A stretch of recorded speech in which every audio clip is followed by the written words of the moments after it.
இந்த உலகத்தில் எல்லா இடத்துலையுமே கரண்ட்டே இல்லாமல் போகுது. அப்போ ஒரு ஃபேமிலி இருக்காங்க, அவங்களால இந்த ஊரில் வாழ முடியாமல் அவங்க ஒரு கிராமத்தை நோக்கி போயிட்டுருக்காங்க. இந்த ட்ராவல் ரொம்பவே ஈஸின்னு நினச்சிட்டு இவங்க ரொம்ப ஜாலியாக போயிட்டுருப்பாங்க. ஃபஸ்ட்டு 3 வீக்ஸ் அவங்களுக்கு ரொம்பவே ஜாலியாக இருக்குது. போக போக அவங்க ரொம்பவே டயர்டாகிறாங்க. இருக்க அவங்க சாப்பாடுமே காலியாகுது.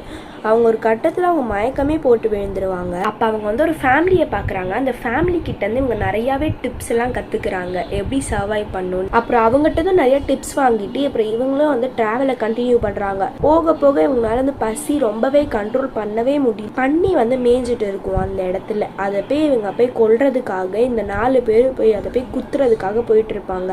அப்போ கரெக்டாக அந்த பன்னியோட ஓனருமே வந்துடுவார். அப்புறம் இந்த பன்னியோட ஓனருமே நீங்கள் வாங்க என்னோட வீட்டுக்கு வாங்கன்னு சொல்லி அவரோட வீட்டுக்கு கூப்பிட்டு போயிடுவார். அப்புறம் அவர் கூப்பிட்டு போயிட்டு இவங்களுக்கு நிறையாவே ஃபுட்டுலாம் கொடுப்பாரு. அப்புறம் திருப்பி இவங்களோட ட்ராவல் இவங்க ஸ்டார்ட் பண்ணுறாங்க. கடைசியில் அந்த 4 பேருமே அந்த கிராம